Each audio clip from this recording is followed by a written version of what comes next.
자, 저희들이 화학영 공부를 하고 있습니다. 화학영이래. 내가 요즘 화학영 속에 사니까 저절로 화학영이 나와버렸네. 법화경 공부를 하고 있는데, 법화경은 28품으로 나눠져 있죠. 그래서 제가 알기로는 여러분들이 하루에 한 품씩 독송을 하고, 맨 마지막 토요일 날 전품을 독송하는데, 오늘이 그날이죠, 보면은.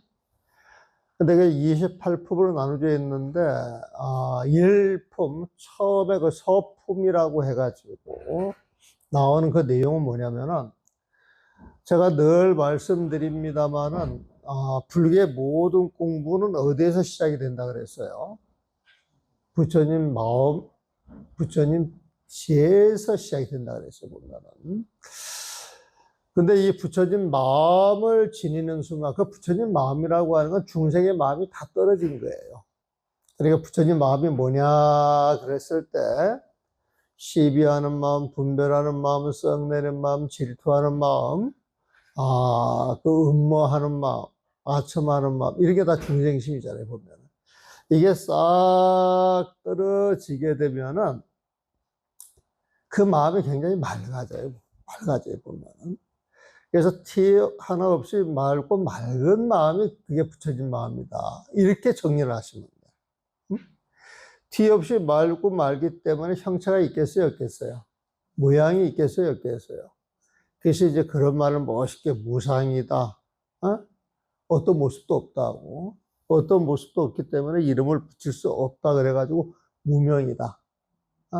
그래서 우리가 법성에 보면 무명, 무상, 그런 말 하면서 뒤에 나오는 말이 절일체. 그 마음자리에는 어떤 경계도 존재하지가 않아. 12부면은 경계 싹 끊어졌기 때문에. 그러면 그 맑은 마음에서 밝은 빛이 나오는 거예요, 보면.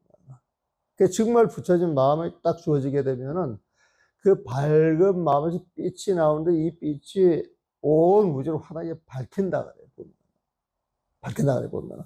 그래서 이제 이 법화경에서는, 부처님 몸에서 빛이 나와가지고 동방으로, 쭉 펼쳐가면서, 동서남북, 그 다음에 그 간방 위아래쪽으로 이제 환하게 비쳐서 하늘 끝까지 또 지옥 끝까지 그 환하게 비춰져 가지고 모든 중생을 그 빛으로 제도한다 그래 보면.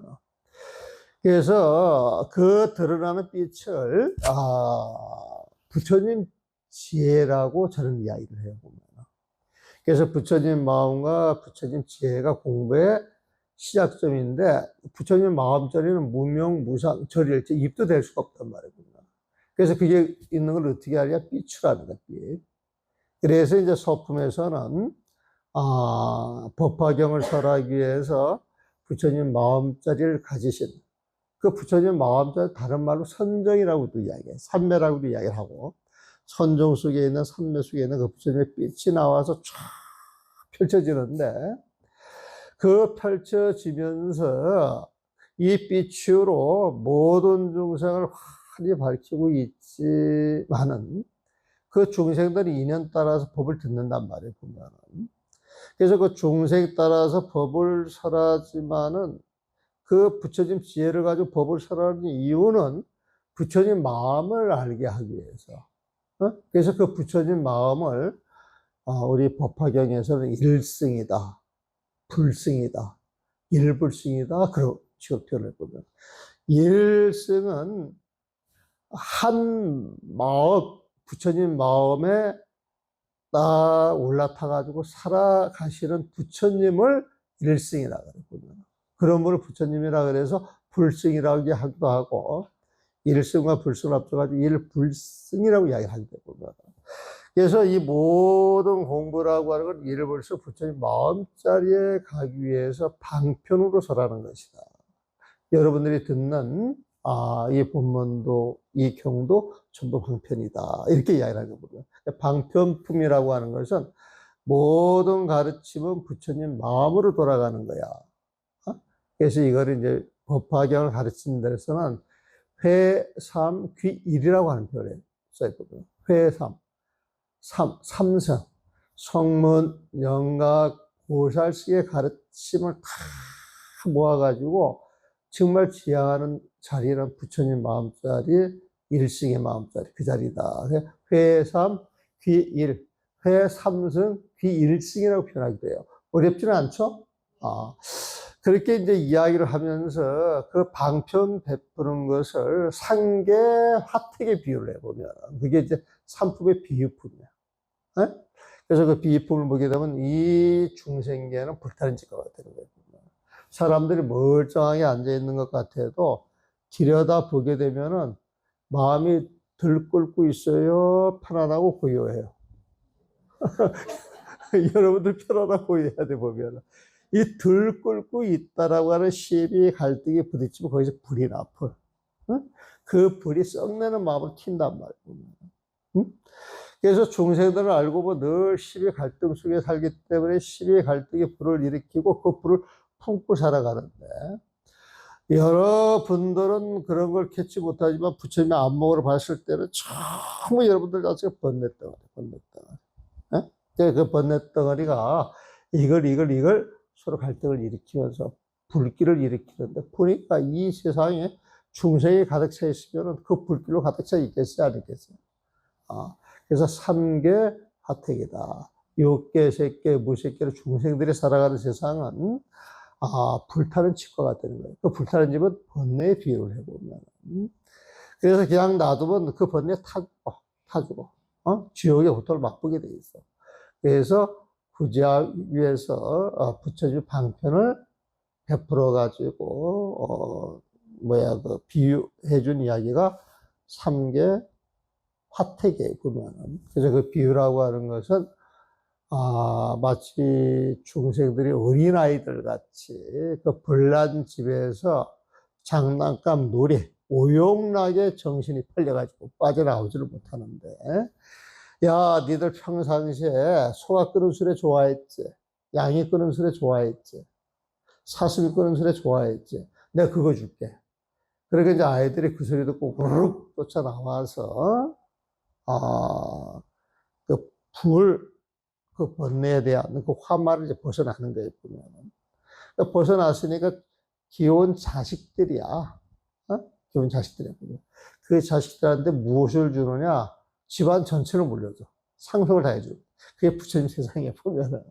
그래서 배국어, 수레 가운데 가장 좋은 수레, 신소가, 장식을 화찰하게 해가지고, 그걸 주어서 부처의 법을 받게 한다.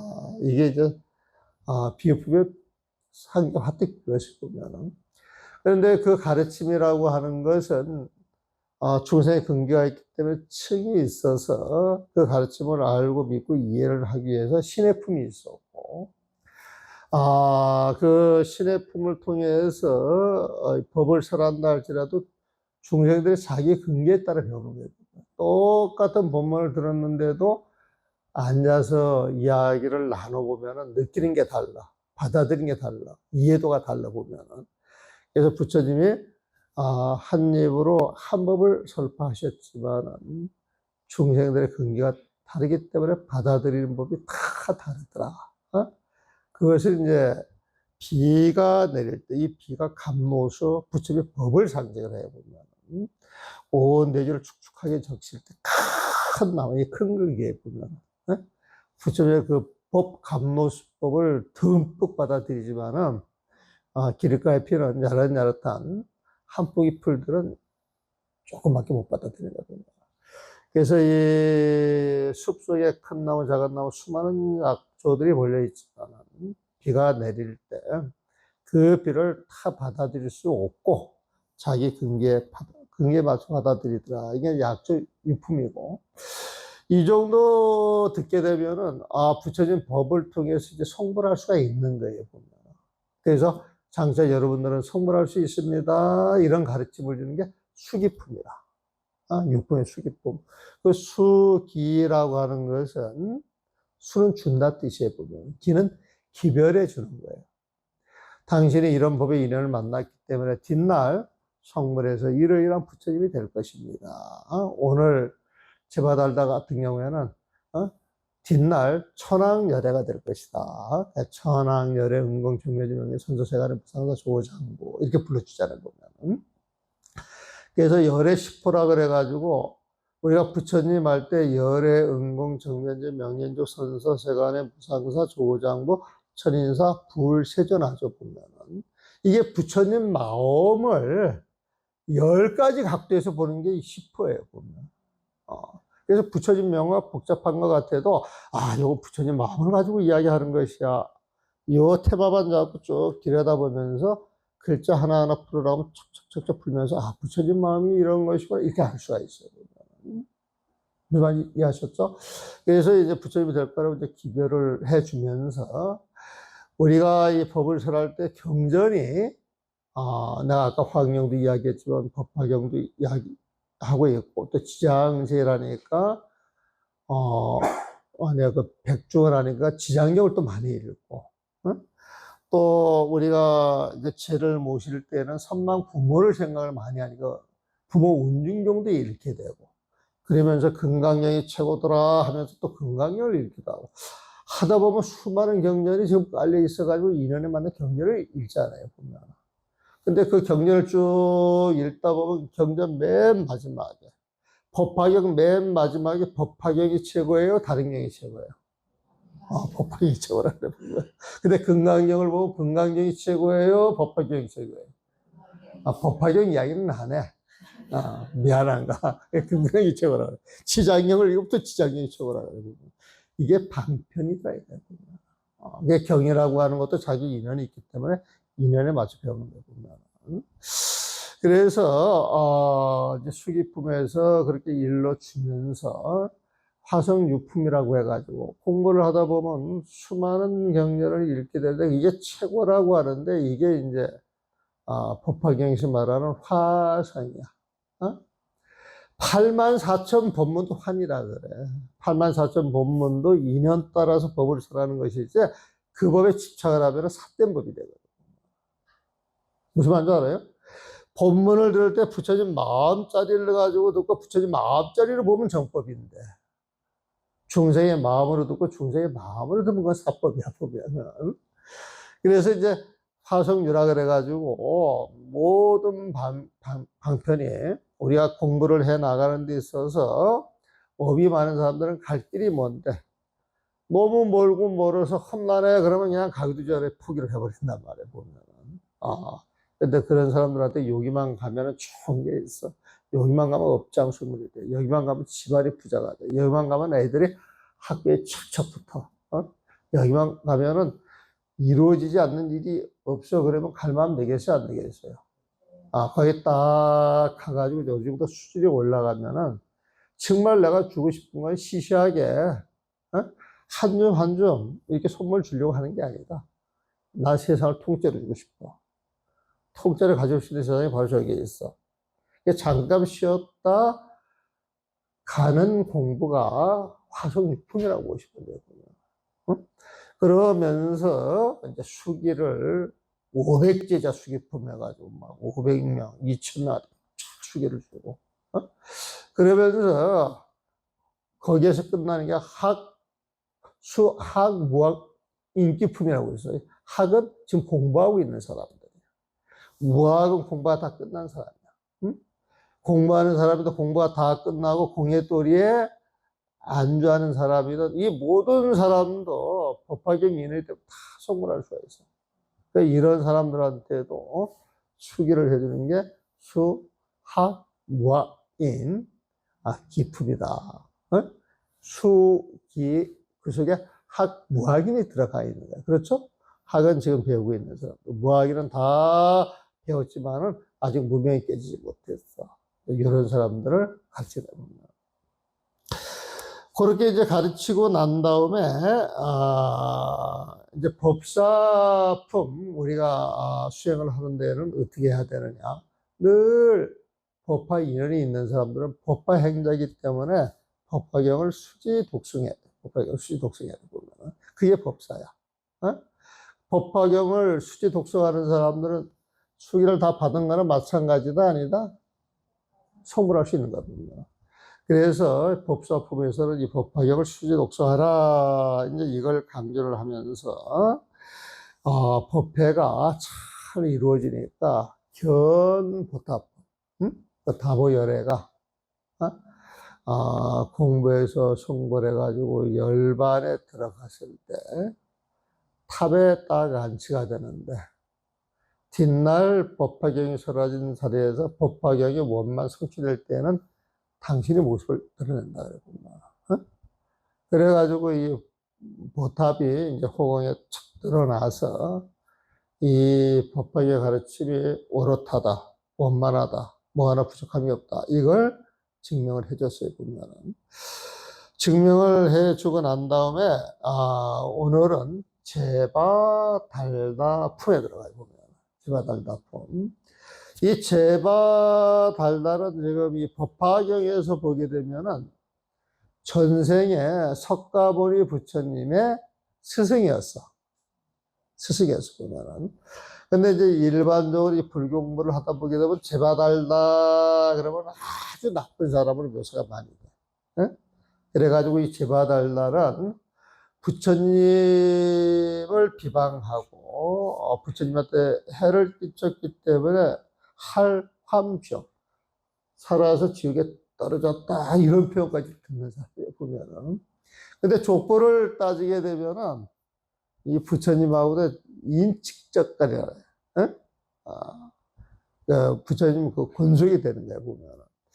그런데 이 제바달다가 그 전생에는 누구였냐? 대승의법을 설하는 신선이었어.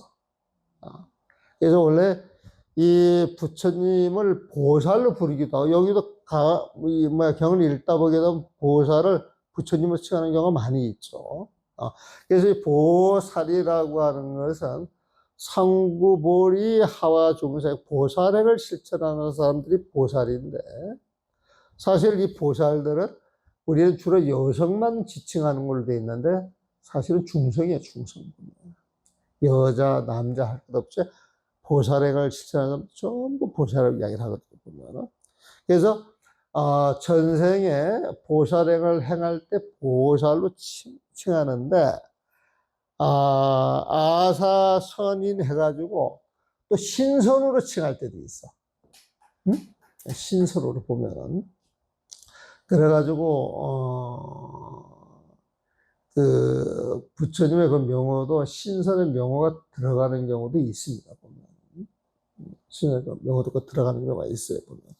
근데, 그 법화경에서는, 이 제바달다가 아사선이라 그래가지고, 전생의 부처님도 수행할 때, 그때는 이제 국왕이었어. 한 나라를 다스리는 왕이었는데, 왕 노릇 해보니까 재미가 있어요, 없어요? 재미가 없는 거야, 보면. 중생들은 왕 노릇이 되게 재밌다 그러는데, 인가를 알고, 모든 게 무상하다라고 하는 이치를 알 때, 왕 노릇을 하면서 얽혀져 있는 인연들이 좋은 인연이 많겠어요? 나쁜 인연이 많겠어요?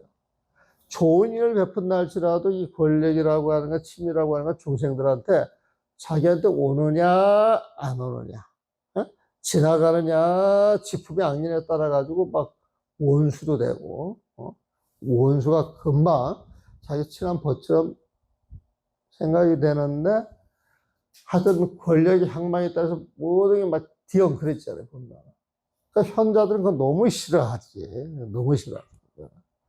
그래서 이제 공부를 하다 보게 되면 왕자리를 버리고 전류성의 자리를 버리고 출가해서 공부하는 사람도 굉장히 많아. 전단양도 마찬가지야. 예? 그동안 인생고가 좀 많아서 그랬나? 아니면은 인생고를 겪기도 전에 툭 보니까 세상에 별 재미가 없는 줄 알고 들어왔나 봐. 그렇지. 근기가 있어. 나도 별 재미없더라고. 나도 사람에게 재미가 없어서 들어왔거든. 그래가지고 이제 이 제바달다하고 전생의 세존의 그 인연으로 이야기를 해가지고 이제 수기를 주고, 또 그 용녀 성물이라고 하는 게 톡 튀어나와요. 용녀 성물. 용녀라고 하는 건 8살짜리 용왕의 여자 어린아이야. 여자 어린아이. 근데 여기에서 용녀가 성불했다 이 소리가 나와요. 보면. 용녀가 성불했다. 그럼 용녀는 축생이에요. 축생. 그렇지 않겠어요? 축생이 성불하는 거예요. 보면. 그리고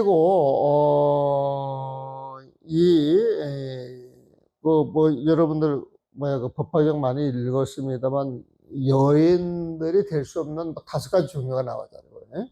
범천왕도 될 수가 없고 제석천도 될 수, 그런 식으로 이야기를 나오는데 여성분들 기분 좋았어요? 나빴어요? 기분 나빴어요? 그 문제가 있는 거야. 기분 나빴어요 하는 것은 내가 여인이 우리가 이런 게 있는 거야 없는 거야? 그 상이 있는 거야 없는 거야?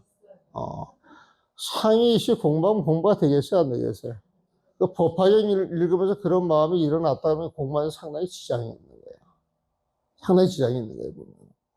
이 법화경 박사 딴 그 비구니 스님 한 분 계셔. 얼마 전에 전화가 왔는데 저 80이 넘었다 그러더만. 근데 그 스님은 되게 똑똑한 스님이야 보면. 그러니까 일본 가가지고 그 법화경 박사를 냈는데 거의 수석 졸업이에요 보면. 근데 엄청나게 보살이야. 이게 보살 중에 보살이다 보면. 그래서 일본 석학들이 그 스님하고 인연을 맺으면은 보살의 화연이라고 생각을 하는 것 같더라고. 그런데 그 유명한 사람들을 다른 사람들이 알게 되면 이렇게 붙여가지고 이야기를 하거든. 아주 잘 아는 양, 뭘 하는 양 그렇게 이야기를 하는데 그 스님은 생전 그런 식으로 이야기하는 법이 없지. 근데 애둘러 내가 이게 들은 이야기야 보면. 근데 이분이 화학용으로 박사학위를 했어. 근데 이 스님은 비구 스님들한테 엄청 잘하는 거야. 엄청 잘하는 거야, 보면. 그래서 늘 하는 이야기가, 요즘에 이제 그런 말이 씨알도 안 맥히겠지만, 그 여성, 남성 할 때 어떤 그 특징이 있다 그러더라고, 보면. 그래도 여자는 천상 여자일 수밖에 없다. 요런 표현을 하대. 이게 맞는 말인가 모르겠는데, 근데 그 스님은 그런 표현을 하면서, 그 비구 스님들한테 각진하게 할 때, 그럴 때 우리가 그 앞에 가가지고 어깨를 피겠습니까? 아니면은 스스로 내 자신을 돌아보고 옴식해지겠어요. 후자 쪽이라, 후자 쪽. 후자 쪽이. 그래서 부처님 법을 공부할 때는 부처님 법을 가지고 세상을 보고, 어떤 인연을 상대를 해야지. 중생의 법, 중생의 마음을 가지고 상대해서는 안 된다. 이런 생각 되게 많이 들어요. 이런 말을 하면서 난 남자고 뭐라다 이런 생각도 안 해요. 요즘 똑똑한 여성들이 얼마나 많습니까? 시원찮은 사람들은 똑똑한 여성들 따라가지도 못하는 거거든요, 보면. 그 인연 따라 찾기를 알 뿐이야, 보면. 그래서 이 부처님께서 이런 법문을 하셨다 그러면은 나 같으면 이렇게 받아들여요, 보면. 우리의 습성에 전생 습성이 좀 있어가지고 여자로서의 어떤 티가 나서 그 인연을 망가뜨리고 인연을 그 얽히게 할 수가 있는데 이런 걸 방지하기 위해서 부처님이 일체 차별이 없는 줄 알지만 중생들 차별 없다 그랬잖아요. 부처님하고 똑같이 보거든 보면. 그런 관점에서 여성성으로 좋은 점은 찬탄을 하지만은 나쁜 쪽으로 드러나는 나쁜 버릇을 고쳐주기 위해서 이런 법문을 했다. 이렇게 난 이해를 해야 된다고. 그 옛날에 팔경계법인가 해가지고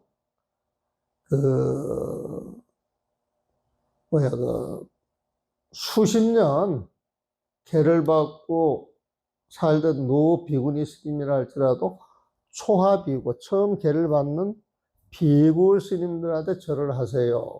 이런 내용이 있어. 그 좀 받으려고. 그런데 그걸 어떤 비구니 스님이, 이제 똑똑한 비구니 스님이지. 이거는 부처님이 이런 말씀 하실 리가 없다 그래가지고 그 벽을 한번 불태웠대. 여기 들었죠? 불태웠대. 그래서 계단이 발칵 뒤집어진 거예요. 발칵 뒤집어진 거예요. 그래가지고 이제 그때 그 비구니 스님들을 계단에 부르지도 않고 한번 이게 통일을 한번 했던 적이 있었는데, 그때 저는 이렇게 생각을 했어요. 보면은 어떻게 생각을 했느냐면은, 비구들이 얼마나 못나게 살았으면, 얼마나 문제가 많았으면, 비구에 대한 적개심, 저기심이 있기 때문에 그런 행동이 나왔다고 해야 되거든, 보면. 그럼 그런 모습이 나오면 비구들이 부끄러워해야 한다. 이게 내 첫 번째 관점.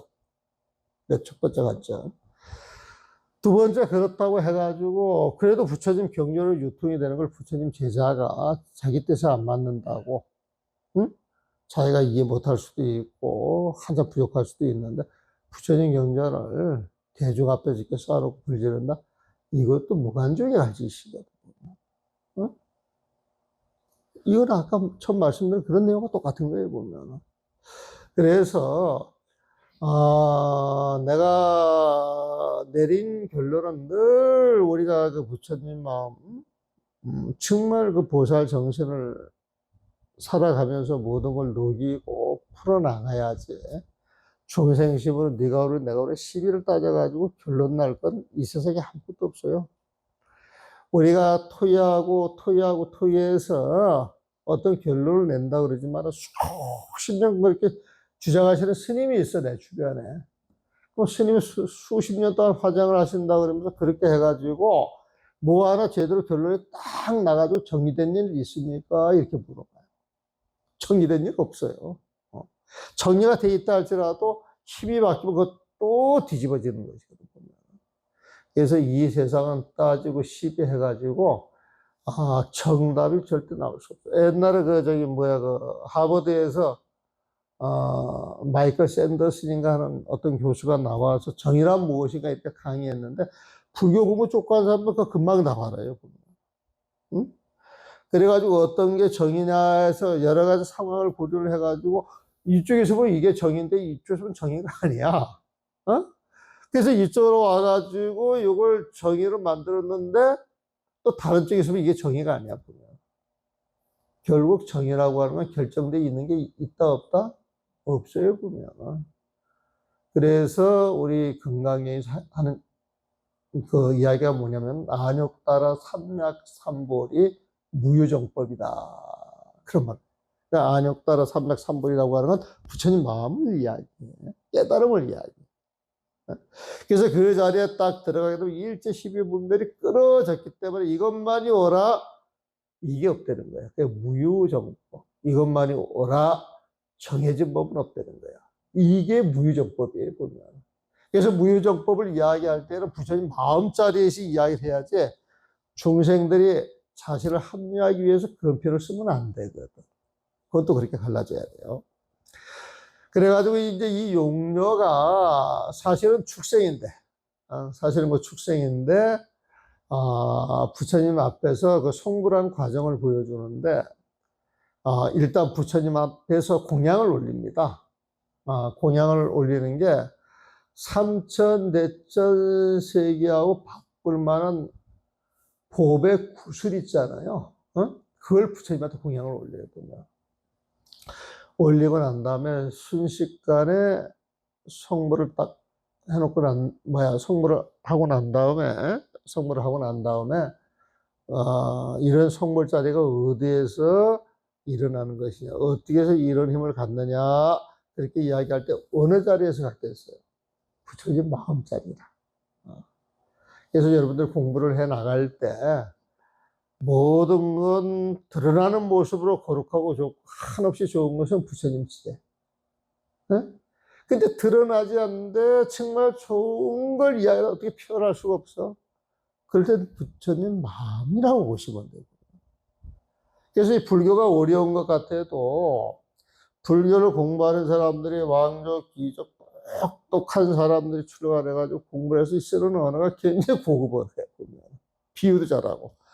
그러다 보니까 나름대로 설법을 하는데 당신들 수련 거창에 쓴 말들이 논서로, 경의 그 해석으로 그렇게 나와서 이제 그런 걸 봐 나갈 때, 우리가 평상시 쓰지 않는 말을 굉장히 어렵게 생각이 드는데, 그런 용어들을 부처님 마음과 부처님 지혜로 풀어내면은 안 풀어지는 게 없다.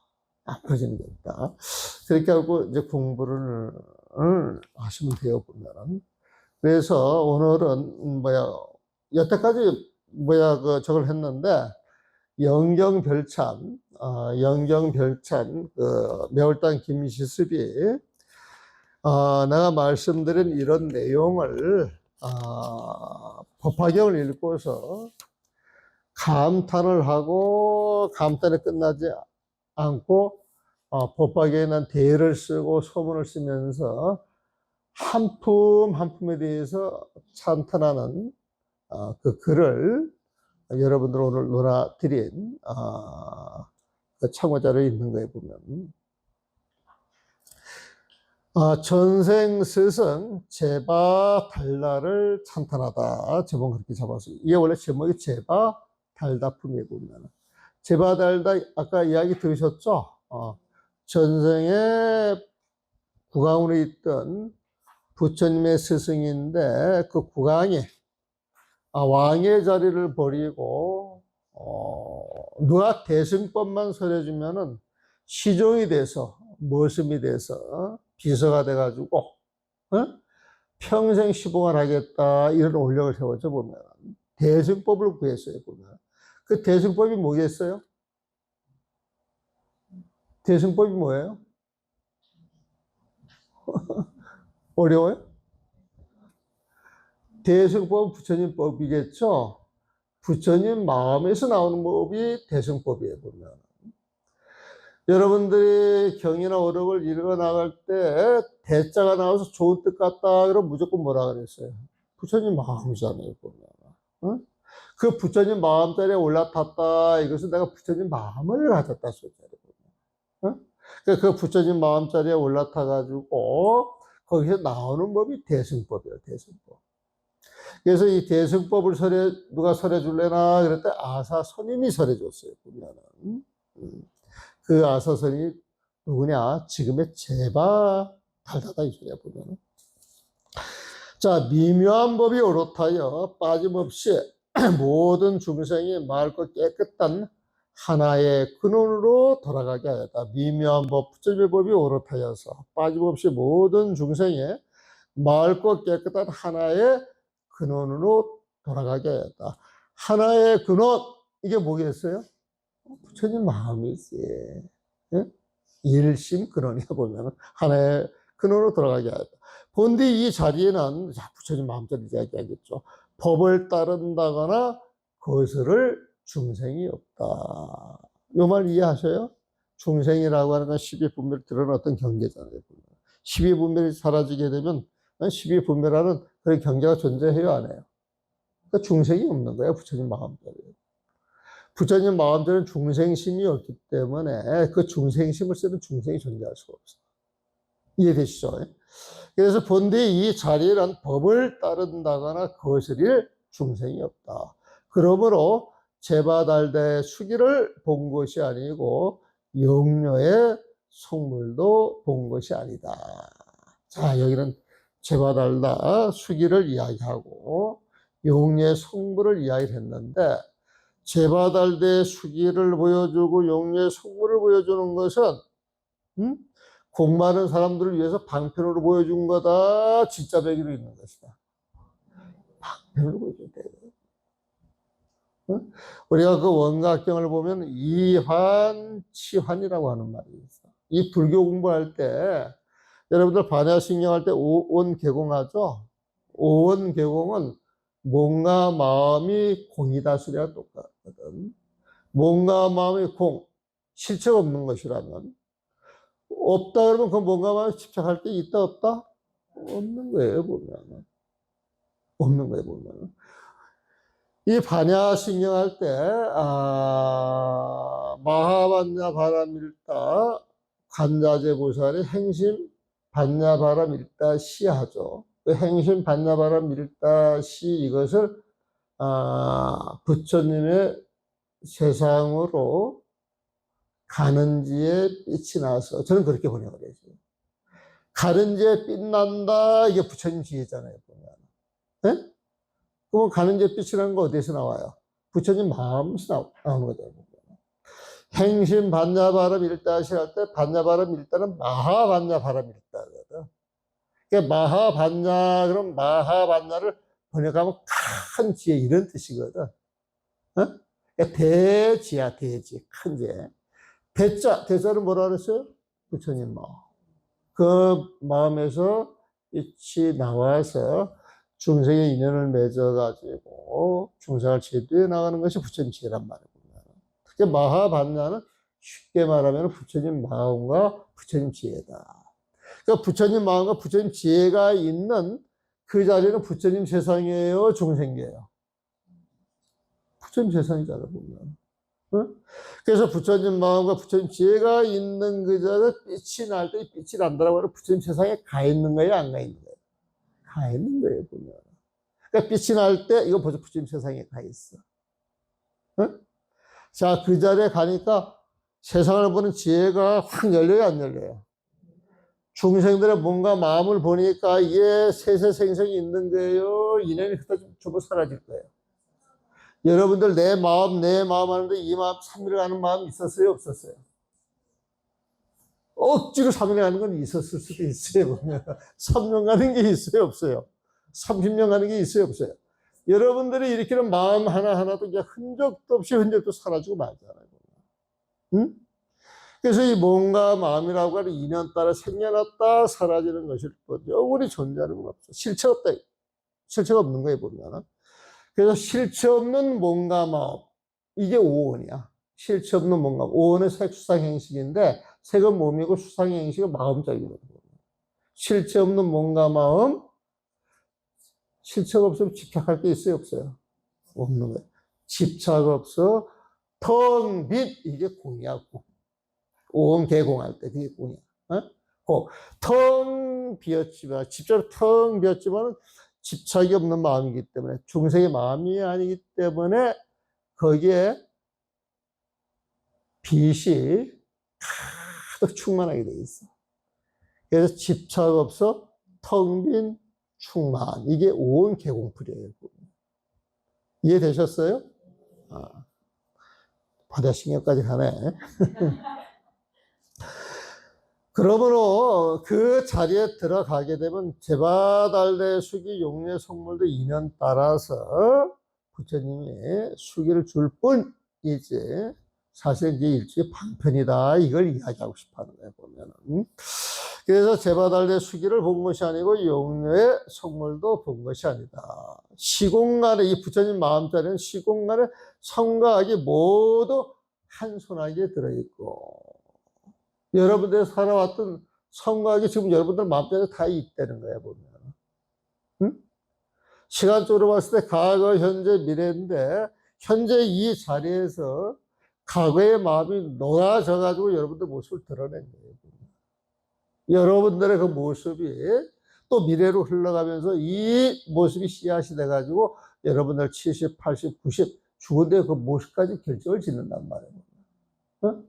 그러니까 과거, 현재, 미래가 지금 이 자리에 있어요? 따로 떨어져 있어요? 아이고, 이 자리에 있는 거예요. 그래서 시공간의 성각이 모두 한 손아귀에 들어있고 시공간의 남녀 모두 본디 오롯하게 성불하여 있다. 남녀 모두 본디 오롯하게 성불하여 있다. 이것은 실체 없는 그 자리에 텅 공을 들여다 본 자리고 그 모든 인연이 벌어지는 그 인연법들이 전부 내 마음 위에서 펼쳐지는 것이다. 이 소리에 보면. 조금 어렵나요? 그래도 이렇게 들어놓으셔야지. 뭐. 자, 몸 자체가 부처님의 자리가 된 것은 미묘한 법에서 몸 자체가 부처님의 자리가 된 것은 온, 개공, 공의 부처님 마음자리라고 했어요. 그럼 공이 부처님 마음이라면 그 몸 자체도 이제 부처님 마음이 되는 거야. 이 몸 자체가 부처님의 자리가 된 것은 미묘한 법에서 좋고 싫어하는 마음이 없었을 뿐이며 시비 분별하는 마음이 없었다 이 소리야. 용녀가 보배 구슬을 부처님께 올린 것은 부처님의 참마음에 걸림이 없었기 때문이다. 여기에서 보배 구슬을 올렸다 표현은 그렇게 됐는데 그 보배 구슬이 여의주야, 여의주. 많이 주었던 거야. 부처님의 마음자리를 상징하는 거야, 상징하는 거야. 상징. 응? 그래서 이렇게 딱 올렸다, 이 소리는 참마음에 걸림이 없었기 때문이다. 부처님도 그걸 받았잖아요. 이게 이심, 전심이라고 하는 말로 통하는 거예요, 보면. 우리가 이 탁복이 있고 총복이 있다 그래요. 탁복이라고 하는 건 중생의 복이야. 눈에 보이는 더덕더덕한 복이라고 이야기를 하는데, 청복이라고 하는 것은 맑고 맑은 복이야. 드러나는 복은 아니지만 마음자리가 아주 편안한 복이야, 보면. 응? 그래서 이 수행자는 총복이 있어야 된다 그래, 총복이. 응? 큰 절이 없고 큰 재산이 없고 걸어 다닌다 할지라도 늘 마음이 맑고 편안하면 총복을 갖고 다니는 거야. 응? 내가 뭐 총무원 무슨 직책을 가졌네, 무슨 절에 주지네, 그런 걸 가지고 돌아다니는 사람은 총복이야, 탁복이야, 탁복. 그런 법은 방표를 잘 활용을 하면은 큰 복을 지를 수가 있는데, 드러나는 복이 지 것이냐 착각하는 무간지옥에 간다니까, 보면. 응? 그래서 스님들이 사고가 많이 난다, 이것은 탁복이 진짜인 줄 알고 집착하기 때문에 사고가 많이 나. 응? 근데 스님들이 사고가 없다, 이 소리는 탁복에 연연해 하지 않기 때문에. 그런 복이 있다 할지라도 총복으로 돌릴 수 있는 힘이 있기 때문에 사고가 안 나는 거예요. 그래서 탁복, 총복 이 말을 많이 쓰신 분이 전전 그 송강사 방장스님, 보자 성자 스님이 이 말을 상당히 즐겨했어요. 그래가지고 그 스님께서 이렇게 좋아하시는 그 스님들을 보게 되면은 절 잘 짓는 스님들 별로 안 좋아해. 별로 안 좋아해. 우리 사형 한 분이 있는데, 내가 96년도 인호람 들어갔을 때 그 스님도 그때 이제 조립식으로 조립식으로 30평을 져가지고 당신 방사 하나 집어넣고 그 안에 법당을 집어넣고 이렇게 살아봅니다. 신도들이 돈을 모아가지고 절을 지어주려 그래도 절 필요 없다 그래요. 지금까지 그렇게 살거든요. 그런데 이 방장심이 이렇게 보게 되면은 그 스님은 마음만 먹으면 뭐든지 할 수 있는 스님이야, 보면. 그런데 연연을 안 하고 그냥 능엄주하고 절하고 그렇게 살아. 그 주변에 도인으로 소문나 있어, 도인으로. 아까 그 동료 스님도 저기 전주에서 그 전주 임실에서 그 도인 스님 소문난 스님이야. 내가 존경한다라고 하는 스님. 근데 그런 스님들 이렇게 보게 되면 사심이나 사욕이 별로 없어. 그래서 남들이 보기에는 가난해 보이지만 마음은 부자다. 빈즉 신상 피의갈이라. 수행자는 가난하다 하는데 몸에 누더기를 거쳤을 뿐이지. 그 마음을 들여다보면 무가진, 값을 따질 수 없는 보배 같은 마음을 지니고 산다는 거예요. 증거가에 나오는 이야기야. 그래서 우리 불자들은 늘 보배 같은 마음을 챙기고 그 마음을 늘 쓰면서 살아가야 참다운 불자다. 또 이렇게 말씀을 드릴 수도 있어요. 그러므로 지금 부처님이 될 것이라 수기하고 찰나에 오롯한 깨달음을 얻는다. 지금 부처님이 될 것이라 수기하고 용녀한테 바로 그 자리에서 해줬잖아요. 보면. 지금 이런 거 보면은 또 이렇게 이야기할 수도 있겠다. 수기를 받자마자 성물한 사람은 용녀. 지금 그렇네 보니까. 새로운 사실을 발견한 거야 보면. 그러므로 지금 부처님이 될 것이라 수기하고 찰나에 옳았다는 깨달음을 얻는다. 그런데 재밌는 게 뭐냐면 이 용녀가 축생이었잖아요 보면은. 네? 축생이어서 보면. 그런데 이 용녀가 순간적으로 남자의 몸으로 바뀌었어. 또 그런 장치를 해놨어요 보면. 남자의 몸으로 바뀌고 성만한 이제 그런 내용이 나오는데. 하여튼 이런 표현을 요즘 세상에서는 어떻게 봐요. 그래서 요즘 이거 작업을 해가지고 글 잘하는 사람들한테 저기 뭐야 같이 읽혀보고 뭔가 글 하나라도 좀 틀리지 않게 이렇게 신경을 쓰다 보게 되면은 여인, 여자, 여성이라고 하는 표현도 되게 민감하더라고. 응? 여자라고 하는 표현은 별로 안 좋아하대. 응? 그래가지고 여인, 그 여인보다는 또 하도 뭐 그래 그래서 난가 잘 내 식이라 모르겠는데 그거 따지면 골치가 아파. 나름대로 전부 다 당신들 논리가 있어요 보면. 아이고 난 모르겠다. 편집하는 사람 마음이니까 편집하는 사람 마음대로 하세요. 그게 제일 무난하잖아. 그래서 내가 이게 썼을 때 문제 있는 건 그 편집하는 사람 권한입니다.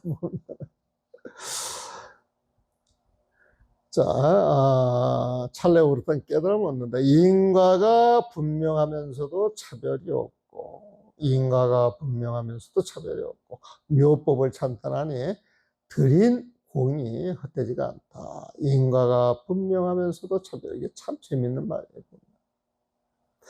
여러분들 인과 하면은 앞 시간, 뒤 시간 이렇게 갈라놓잖아요, 보면. 10살 때가 있어서 20살 때가 있고, 20살 때가 있어서 50이 있고, 50에서 80이 있다 이거야, 보면. 그럼 10살에 인이 있어서 20에 과가 있고, 20에 인이 있어서 30에 과가 있고, 이렇게 이야기할 수가 있잖아요. 그런데 바꾸어 생각하게 되면 20 자체가 존재하지 않는다 그러면 30이 있겠어요, 없겠어요? 40이 있겠어요, 없겠어요? 20 그 속에 30, 40, 50이 다 들어있어요, 안 들어있어요? 들어있잖아요. 들어있잖아요. 그래서 이 화엄경에서는 인과 동시라고 하는 표현을 써요. 인과 동시라고 하는 말은 쉽게 말하면 이 자리에 과거, 현재, 미래가 전부 녹아있다는 거예요. 그러니까 여러분들 마음덩어리가 얼마나 크겠어. 어? 여러분들이 여태까지 살아왔던 세월이 다 녹아있고, 여태까지 태어나서 응아해가지고, 여태까지 살아온 세월만 따져서 그렇지, 응아하기 이전에, 그 전에 삶이 있을 거 아니에요, 보면. 네? 그 전에 삶에 모태 속에 들어가기, 그 이전에 또 삶이 있었을 거 아니에요, 보면. 그렇게 따지다 보면 수많은 윤회가 있잖아요. 그러면 수많은 윤회에 걸쳐서 다듬고 지은 업이 지금 요 모양, 요 꼴이야. 그리고 이 꼴이 아주 미래를 결정을 하잖아요. 그래서 우리가 일반적으로 봤을 때 인과 시공간이 나눠져 있는 것 같지만 근본을 들여다보면 한 생각, 한 마음, 부처님 마음에 전부 녹아 있다는 거야. 그래서 인과가 역연하다. 인연법은 인연법에 따라서 드러나는 법이 확연하지만은 사실 그 근본을 들여다보면 인연 따라 흩어졌다 모여지고 흩어졌다 모여지는데 근본 자리는 공이야, 공. 텅 비어 있을 거예요, 보면. 그걸로 봤을 때, 공으로 봤을 땐 차별이 없는 거예요, 보면. 부처님 마음자리는 일체 차별이 없는 거예요. 전부 놓아져 있어가지고 텅 비어 있는 게 부처님 마음이에요. 그게 인연 따라서 드러나는 게 부처님 지혜인데, 우리 절집에 와서 공부하다 보면은 아리까리한 말들을 많이 하죠. 이게 무슨 말인가 하는 게 많이 있어요. 있는 것도 아니요, 없는 것도 아니다. 이런 말 들어봤어요, 안 들어봤어요? 그게 무슨 말인지 알아요? 이제 여러분은 알아야 돼. 있는 것도 아니요, 없는 것도 아니다. 이게 무슨 말이에요? 있는 것도 아니요, 없는 것도 아니요. 아이고, 불교 이야기하고 있잖아요. 우리가 부처님 가르침을 이야기할 때 시작은 어디에서 시작이 된다 그랬어요? 부처님 마음, 부처님 지혜에서 시작이 된다 그랬죠. 그러니까 부처님 마음은 모든 게 녹아져 있는 자리한테 빛이 나와서 번져나가고 하나씩 벌려지는 것이 부처님 지혜거든. 그 부처님 지혜는 인연 따른 모습이 다 달라요, 같아요? 다 달라요, 보면. 다 다르지만 중생들이 봤을 때 있는 것처럼 보이죠. 응? 그런데 그건 인연법이기 때문에 그 실체가 있어요, 없어요? 실체가 없는 건 아니고 본질을 보는 거예요, 본질 보면. 그러면 있는 것도 아니요, 그러면 없는 것 같다 이 소리죠. 응? 뭐 있는 것도 아니요, 있는 것도 아니요, 없는 것 같다는 부처님 마음을 얘기하는 거예요. 또 없는 것도 아니다, 없는 것도 아니다. 그러면 없는 것 같은데 인연이 주어져 모습을 척척척척 드러낸단 말이에요, 보면. 응? 그 없는 것도 아니요, 이건 있다 소리잖아요, 보면. 이런 표현은 부처님 지혜를 이야기하는 거예요. 그래서 없는 쪽으로, 없는 쪽으로, 없는 쪽으로 일체가 사라진 그 자를 표현하면은 부처님 마음을 이야기하는 것이구나. 그리고 어떤 차별을 드러내면은, 그거는 이제 부처님 지혜를 이야기를 하는구나. 여러분들 금강경 독송할 때, 금강경에 무위법, 이유, 차별이라고 하는 말이 있죠? 무위법이 뭐냐? 그게 부처님 마음이에요. 우리가 부처님 마음을 우리가 법이라고 해도 진짜 보면 부처님 마음이거든. 그 부처님 마음 속에 쑥 들어가면 할 일이 있어요, 없어요? 할 일이 없어. 더 할 일이 없는 법, 텅 비어 있어. 텅 비어 있을 뿐이야. 누가 없어. 뭐 하려고 하는 사람이 없어, 보면. 이걸 무위법이라고 그래요. 근데 할 놈이 없지만은, 어떤 그 주체가 없지만은, 인연이 주어지면 빛으로 척척 드러나요, 안 드러나요? 드러나서 차별이 있는 법을 이유차별, 기대 차별을 따라 쓰는 거예요, 보면. 무위법, 이유차별. 부처진 마음자리에서 인연 따라 나타나는 법은 차별된 모습으로 84점 본문을 드러나더라, 이거야, 보면. 요거, 금강경 공부하는 사람들이 이해가 안 돼가지고 질문을 많이 합니다. 그래서 내가 한번 또 풀어드리는 거예요, 보면은. 그래서 인과가 분명하면서도 인연법이야. 차별이 없고 그 근본 본질은 없는 거예요, 보면. 묘법을 찬탄하니 트린공이 헛되지 않다. 묘법을 찬탄하는 것, 부처진 법을 찬탄하는 건 부처진 법조로 가기 때문에, 부처진 법조로 가다 보게 되면 부처님 세상을 우리가 갈 수밖에 없는 거예요. 이러하더라도 부처님이 말씀하신 것과 문수보살의 가르침에 어떤 기이하고 특이한 점이 있겠는가? 이게 질문이에요. 이게 이제 그 선사들의 특질이야. 촥 본문하고 나도 한마디 던지는 거. 이걸 차거라 그래, 차거. 한마디 덧붙이는 말이야, 보면은. 차거라고 하는 말 들어보셨죠? 여러분들 그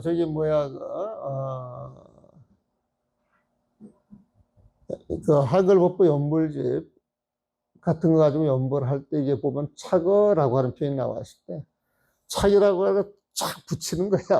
어른 말이야, 말. 본문을 쫙 켜나가다 여기 한마디 덧붙여주면 좋겠네. 척 붙일 게 차거야, 보면은.